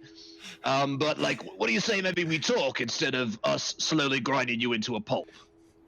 Give me persuasion, but at disadvantage. Because it's just like, yeah, we're going to fight. Wait, actually, maybe we can't beat you. Let's talk. So, My sad disadvantage, one of those is 20, but the lower one was, geez, I think it's a 6. I don't have a modifier of persuasion. Yeah, 6 is my lower one. That is the worst of things when the 20 gets taken away by disadvantage. Do any of you speak Undercommon by chance? The twins do. Karin and Karen, he starts saying some terrible things about Rayonde's mother and the boots he's going to make out of his skin. Yeah, and in response, the twins go, "Yeah, just try it," in Undercommon. No, and he turns and looks at you and says something ungentlemanly about elves and where you can shove it. Yeah, I think there's a little bit of a banter between them. I appreciate right in the middle of this scuffle, they're all like, "Brusnik, Asnik, Badisnik, Wolfnik, Sniffle." You know? Aiden, it is your turn. It's fighting words is what those are. Mm-hmm. No, they're clearly saying not polite things to each other, clearly, in a way that you all aren't necessarily seeing the twins so animated. It only happens it is your when turn. we have to deal with Undercommon. It's true. It's true. It happens. It bees like that sometimes. Fascinated though I am by this exchange from the twins that I absolutely do not comprehend, I would be loath to waste the advantage of Fool looking away. So how do we like Dirty 20 to make him regret that particular choice? That is enough to hit him. Terrific. He takes a comfortable 30 damage to his shoulder blade. You know what? I don't want to have him to have any blades. He doesn't get shoulder blades. He doesn't get blades. No blades for him. Very sad. Very sad. He turns around and he points at Karin and Karen saying something, and you all just see Aiden materialize and just like right under the armpit. And having done so, I'm gonna split with some more fancy flight work and 27 to hide. You see, he sort of is in a little bit of like kind of a black, almost tarish blood rains down over his beard. And he does sort of like kind of drop to his knees in front of Karin and Karen. But you see, he is struggling to try and get back up again, but Aiden has grievously wounded him. And I think to punctuate that, I'm sorry, go ahead. No, I was gonna say, he just looks at, he looks at you and he says, still in Undercommon, "My ancestors would nae welcome me if I died turned elf as weak as you lot," and is trying to get back up again.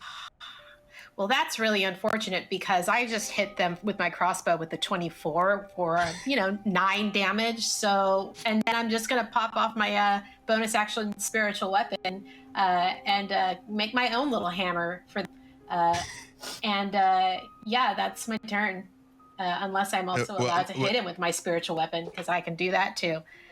Let me double check if spiritual. I'm pretty sure I can set it up, but I don't think I can attack with it until the next turn. I believe you are correct, but I got too many additions to this game floating around in my brain, so let me just double check real quick. When you cast the spell, you can make a melee spell attack against a creature within 5 feet. So I can attack him in the same. You can, yep. So let's see. Sure. I'm pretty sure that a dirty 20 will do that, and I'll just go ahead and roll this again, and that's not as good, but it's still 5 damage.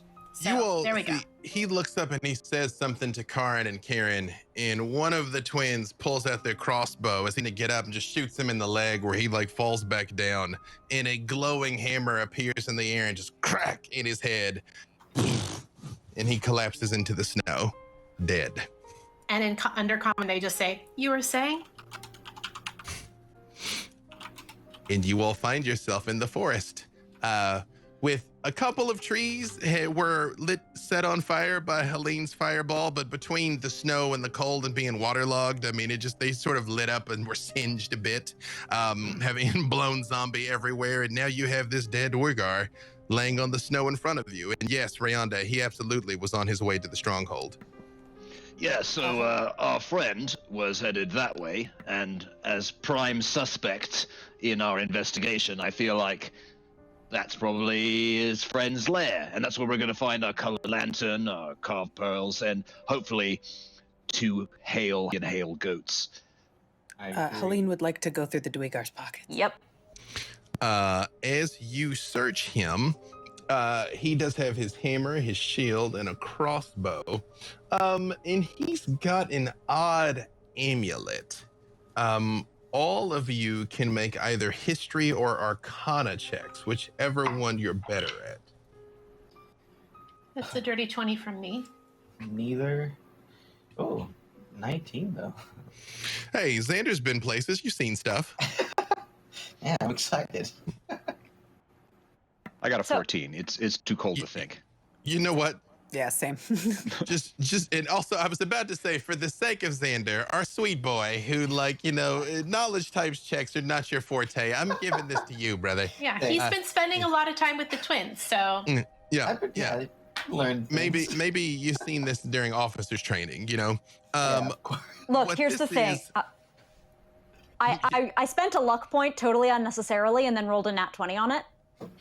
I'm giving this to Xander. So Got it. Let me have one Absolutely. knowledge I thing. will refund your luck point, but Xander I will is take going to this. be the one that knows. You got it. You got it. Xander, you know things, baby. All right. You know so things. proud of I'm you, so Xander. proud of So you. proud of you. I'm so proud. Oh, I feel all the love. It's good to know things, Xander. What this is a word that I'm surely going to mispronounce. It is a bit of Chardalyn. Chardalyn. Chardalyn. Chardalyn. Or Chardalyn. I don't know. I'm gonna keep Chardalyn. every time I say it out loud. I'm I gonna like say it differently. Chardalyn. I'm from Arkansas. I'm not even supposed to know these words. Well, if it's Greek, it might be Carolden. Oh. Well, and let's go. First of all, the problem is my English degree will set off, and I will spend the rest of our adventure breaking down the nomenclature of what this word is probably meant to be derived from. But Etymology of it. Chardalyn. Chardalyn is what we're going with for now. All right, Chardalyn it is. It is a rare and valuable crystal that is mined in and around this region of the world. It was originally found centuries ago for people mining for gold and precious jewels, and it was believed to be useless at first until everyone started to realize it is possible to charge with magic. It is almost like a crystallized potion. You can cast a spell into one of these, and when it breaks, that spell goes off, and it's capable of storing almost anything. They're very fragile. They're difficult to work with, but they're incredibly useful for people that know how to do them. Like how Helene likes to throw fireballs. You can cast a fireball into one of these, and then you've essentially made a grenade. But it could be anything. It could be mass cure wounds. It could be any spell. It will just originate from the point where this is broken. Rope trick. Oh, It's my. exactly that. You're boosh, rope. Yeah, right. Yep. Mm-hmm. I would like to repeat everything you just said and stand very tall, I'm I'm very proud of myself, but then also say Chardalite and completely butcher the name. Yeah. I think as you're explaining, the twins' eyes just get bigger and bigger and bigger, and they're leaning in, just oh, tell us more. But it's funny because this is where I learned it was from you, and I'm looking for your approval, both of your approvals, looking at Aiden to make sure that I'm I mean, every time you say the name, you see a slight wince, but they're just so proud of the way that you're explaining this to everyone, and they're just kind of looking at each other, and Karen kind of keeps nudging Karen, and Karen's just stop it. Yeah, I'm also super oblivious that I'm ruining it. I think I'm saying it perfect. I'm the Chardalite. This is what it is. It's the crystal light can cast spells. Yeah. Yeah, it's amazing. We should take it. Sorry, I'm gonna calm down now. I'm just so proud of myself for knowing things. Mm-hmm. You did a really good job explaining it, Xander. Thanks. I learned some things, from time to time. Anyway, let's keep going, I guess. Yeah, we've got to find all these ill-gotten goods that our Duergar friend has stolen. I mean, let's hope he doesn't have any more friends. I suppose just him. How many people did we see when we were tracking It earlier? only took us 4 seconds to. You saw 2 total tracks. You saw what you now realize was in fact dwarf prints, and you also had seen those ogres prints, and that was it. All right. I think they're well and taken care of. We should be fine. Helene was about to say something there. Sorry. Oh, no, I was just agreeing with what he said. Yes, Aiden. Sorry. I don't really think he's the kind who has a lot of friends. He didn't seem very friendly. Yeah, he was quite unsociable. It's true. That he was not very nice. He complimented Rayonde. definitely a lot of ego there that'll keep. No, you I've had this close. before. Sometimes evil creatures think that I'm a, descendant of dragon, which, I mean, technically I am, and that therefore they worship dragons. And they don't worship dragons for the right reasons. They worship the dragons because those dragons are evil and powerful. And Right, and we should worship you because you're hot and you're fierce when you fight. oh yeah, okay, Extra hot. You charmer. All right, I'm already taken, but thank you, Aiden. I mean, he's only saying what we all think anyway. Rayonde. I am blushing. I know you can't tell, but I am blushing. The snow starts around Rayonde. Rayonde, give me either perception or insight, whichever is higher. Oof. Rolling so great today. I have proficiency in, so with my +7 to perception, I have a 10. You got a pretty good look at the stronghold, even though you immediately dove into action. You got a sight of it.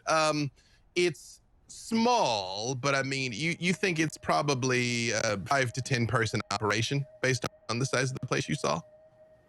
Okay. And it looks like something. Is it like an old ruin or something that's been, or is it a newer construction, or? Through the wonder of editing, I'm going to say you all get at least close enough to see the thing that Rayonde points out. A blocky stronghold, bereft of warmth or charm, juts out of a hillside in a rough crescent shape. Only part of its construction is visible, the rest of it is buried in the stone. A large double door of stone serves as the main entrance. The terrain leading to it is gently upward sloping plain covered with fresh snow. A stream used to flow out of a barred culvert northeast of the main entrance, but the waterway has frozen. 2 other barred openings can be seen along the stronghold's northern wall. Anyone positioned behind these openings would have an unobstructed view of the hillside. Closer to you, separated from the rest of the stronghold, is a snow-covered stone bunker perforated by arrow slits. Although in the interest of time, nonsensically, I'm going to say there is an opening on the roof of it that might be flown through. We love a They were like, skylight. surely no one will come from directly above us. Look at the skylight. Let's go through that. It classes the place up. It adds some zhizh to the ambiance, you know? We can just burst through the window and be like, Nobody expects the White Sails Company. Yeah. Is it they're stained like, glass? I hope it's like, stained glass. We are do-gar, not don't-gar. Thank you very much. Yeah. All right. Mm-hmm. So we bust through the stained glass window of the skylight. yeah, like Muppets Take Manhattan style. Yes, exactly like that, actually. That's the best description of our band of heroes I have yet heard. Oh my gosh, could you imagine a Muppets version of this? Oh, All right, it'd be sorry. so That would be great. so cute. I would love it. True. I mean, we're not doing it right now. Not only in the interest of time, but in the interest of not spoiling every surprise that this stronghold has to offer for our friends when you all play this adventure, I will not get into the minutia of what is in every one of these buildings, because they all do hold some delight. I will say, as you all make your way in, you all see a small Dweegar force massing in the middle of it, apparently setting off a fireball in the woods in the night alerts nearby forces that something may be wrong. What? Whoopsie.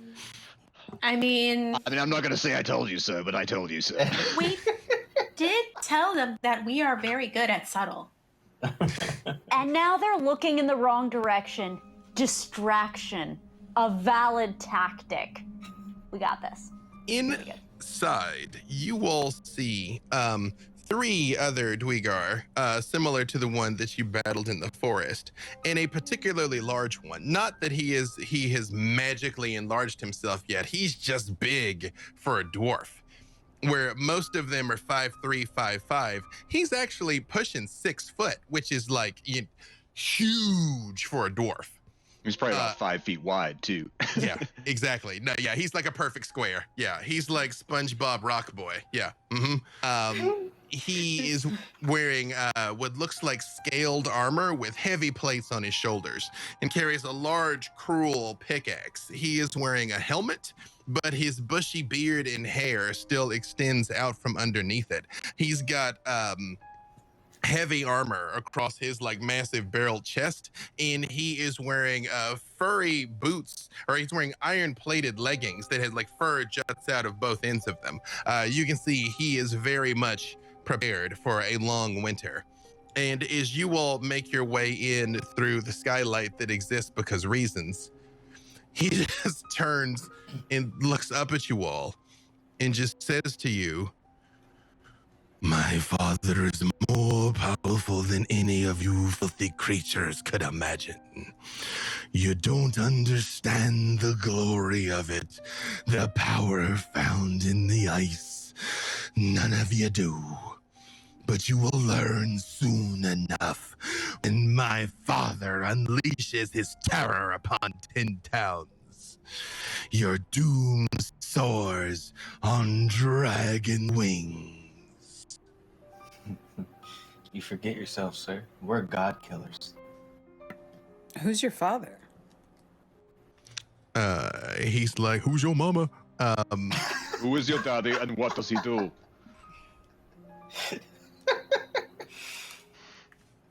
Hold on one second. I have to look up where he. It's in different places here. I apologize. You don't have to say you're sorry, Dave. You're fine. Aha. See, the skylight, it confused them all. That's true. They were like, our one weakness, our completely open place of vulnerability. I mean, I don't know. I think he nailed the evil monologue regardless. So It's true. He'd been practicing that part. He didn't expect anybody to ask him about his dad, you know? Yeah. He's like, "Wait, what?" Papa. How is that relevant? I mean, you did just tell us all about how we are going to regret meeting your father. We should at least know who he is. That is true. You know, he's like, "He loved me. He didn't give me hugs or cuddles." Daddy I wasn't mean, there. We can give you hugs and then maybe we don't have to fight. You know, it's funny. OOC, I read a thing once where a Scottish dude was like, "It's so offensive and insensitive that all dwarves are Scottish." And so after I read that, roughly 50% of my dwarves are Scottish. But if he, how else are you supposed to know that he's not a normal dwarf if he doesn't talk like him? No. The trick is to just make everybody Scottish, We're dwarven all and non-dwarven. Like equal opportunity. We're all from Scotland. Helene, he looks up at you and he says, "My father is the fearsome Zardorok." Does that sound familiar to Helene at all? You can roll history. Any of you can roll history. I would like Sanders it to does just not. not know Well- it at all. Yeah, like they can be anybody. Doesn't sound familiar. And he did he say something about on dragon wings? He did. or something else He like did. that. He Do did I know say- about Zardorok as 13. being a famous dragon rider of any sort? Roll history. I got a 10. That's a 13 for Helene. 13, 10. Aiden, you been drinking with any loose-lipped dwarves? Yeah. See, this was not the fact that I knew. The twins don't know it either. I will say, however, you all did spend some time in Skullport, and you had a couple of Dwegar comrades that you raised a pint with. I will say you know him to be a great Dwegar warlord. You wouldn't have thought that he's up here, but if he is here, that is a problem. That is bad news for 10 towns. Oh, Helene will be like, guys, that's not good news for this town. Did you? We can fly back and warn them, though, thanks to your magic. You can. He looks up at all of you, and he just says, "Adventurers, it is not yet time to crush you with my hammer, but I shall return my revenge soon." And he slams his hammer down, and in a swirl of snow and ice and sparks, Nidal Sunblight disappears. And although I know it feels like we just arrived in Tin Towns in Caer Konig, we already have reached the point where we must begin concluding our adventure. But perhaps we will return to extract revenge on Nidal Sunblight and his cruel Dwygar and the remaining ones in the fortress who are there for who knows what reason and to what level of cruel machination. But I think the most important thing to remember out of all of is that mighty Troph is a staunch advocate of the people of Caer Konig, again, wrongfully accused of murder, yet exonerated, and now knows the proper foe that he must war against in the defense of 10 towns. Does not your heart light at the realization that mighty Trophus is now on the case? I do not hear your heart alighting. Oh, yes, we are deeply delighted. Our Yes. hearts are delighted. Yep. I've So got a strong delighted. clap going for Yes. Trovis here, all right? Yeah. Thank you. Trovis. Oh, no, please. Yes, continue. Yes. Thank you all tuning in with us here again. Like always, 2 hours is not a lot of time, and we do have to gear to make sure there's the next group to get here on time. If you enjoyed watching this with us, this is the cast of Dungeons & Dragons: A Darkened Wish. We just concluded season 2 on the official D&D Twitch stream. It is available on VOD on Twitch. It's also available on the official D&D YouTube channel. And we will be returning for a 3rd season. I have been told by our production warlords in my ears that we do have a few more minutes to hang out and chat here, which I like. But I made a point that I didn't want to rush the battle with Nidal Sunblight because I didn't want to reveal all of his tricks. People would know when it comes time to fight them at their own tables. Suffice it to say, he is terrible. But yes, so Thursday night. Spoiler alert. Maybe he's a really sweet boy. Maybe he is in fact a don't gar and not a do gar. You know. Maybe you can make him your friend. Like, that's always a noble and worthy endeavor. Friendship. You I know. want to try that one, to make friends with the big bad. Maybe the true treasure is the friends we made on the way. Yeah. I think that's almost always the case. So now that we do have a little bit of time to chat, let's tell everybody again real quick who you all are. This time I will go in the reverse of the order that I went the first time, and I will start with you, May. Hi there. I am Leigh Damage. You can find me on all the social at whatever they are / Melee Damage, MAYLEIGH. I play a lot of games. DM some games. I play a lot of games with Dave. And I am first and foremost a musician. So if you get a chance, do run by iTunes and check out my brand new single, Mothership. And apparently, someone is here at my house. I was about to say that is the internet showing up at your house to fanboy. Sam.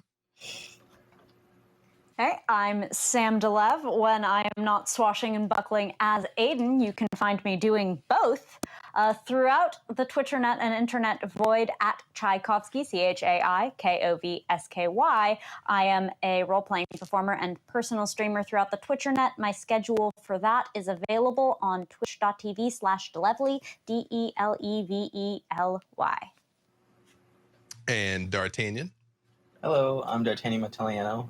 You can find me at Da Mataliano at any of the socials. And I am just a guy with a coconut, just living his dream. I don't even know what that means, but I'm for it. Alcuin? Puerto Rican coconuts. Hey, I'm Alcuin Gersh. You can find me on Twitch and Twitter at different_elves. I run games. I play in many games. And yeah. Aki. Hi, everybody. I'm Aki, and you can find me on Twitter and Instagram at Gini in a Bottle. That's MXGININABOTTLE. And I also do streams all over the Twitternet. And you can find my full streaming schedule over on my personal Twitch at twitch.tv/ShidareAki. That's SHIDAREAKI. You know, I've known you a long time now, and I'm not even going to attempt to pronounce that because I can't. Presumably it is Japanese. What does that mean? So Shidari Aki is the mashing of two different things. Aki being my favorite season, which is fall, and Shidari, which is short for Shidare Zakura, which is my favorite tree, which is a weeping cherry tree. So I guess you could kind of say it translates to weeping autumn, but that's basically what my Twitch handle means. All right. That's really cool. I like that. Thanks. That is incredibly cool. Apparently, Techno Goblins just crashed Melee Damage's feed, but that's, I mean, at least we got out the important things here. Hopefully she's going to be able to rejoin us, but if not, that is why she disappeared. Hopefully we'll see her again in a minute. I'm B. Dave Walters. I say words about things. I'm fortunate enough to get to play a lot of D&D. I am the writer and co-creator of the Dungeons & Dragons A Darkened Wish comic series, available from IDW. It is available now, so if you would like to see more in the lives and adventures of these wonderful characters brought to life by these brilliant performers, pick that up. It's on Comixology at your friendly local game shop. I am all over D&D Celebration this weekend. Tomorrow morning at 11 Pacific, I will be participating in the Dungeon Masters panel. And Sunday morning at 11, I will be on the other side of the table playing with Realmsmith for that too. And, you know, I do some stuff. You should follow me on Twitter. Even I can't keep track of everything I do, and I'm there for it, so I don't expect you to. Like, we're streaming another thing, like, right after this. You know, that's my life. Also, I was lucky enough to play Mighty Trophus during D&D Live this year when we announced Rime of the Frost Maiden, and all of the town's guardians were brought to life by a bunch of other very gifted performers. Link VODs of that are still available on D&D VOD, and also we were all over Instagram, and so it was fun to put my Silver Dragon face back on here. Mighty Trophus. Mighty Trophus. Yeah, You like him. He's cool. Yeah, big fan of Mighty Trophus. Yeah, well, it's funny because just now, since again we are spitballing, and at the risk of giving you all a peek behind the curtain, production can tell us when to stop talking because we will do it indefinitely. When Just like hanging out. Yeah, totally. This is what we do. This is what it's like when you guys aren't around. Like, if you just want to know how we talk to each other, it's this. When we did D&D Live, actors existed as part of the Rime of the Frost Maiden. And I was given Trovis as the role to play, and I was given some things about him that, like, he's basically like a good-hearted drunkard that is an aging warrior that drinks a lot but still thinks he's like the strongest person around. And I believe both Sam and Aki can appreciate that. When I heard that description, the very first thing I thought was, I'll make him a Klingon. So Trovis. Glorious. Kapla. Kabla! Kabla! So Trovis is my love letter to Klingons. That's awesome. Say that like you haven't written actual love letters to Klingons. I mean... Hey, what I happens have at the been top of the in mountain Klingon. stays at the top of the mountain. That is, I believe a wild May has reappeared. May, can say something. Let's see if we can hear you. Oh. But she is in our hearts. This is true. We can. It's like she's still here. We can hear her voice echoing.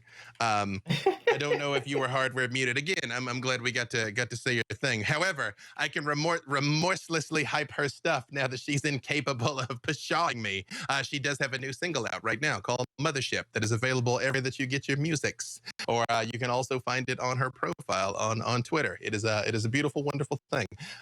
As are all of you all. Beautiful, wonderful people. So let's say this last thing before they get us out of here.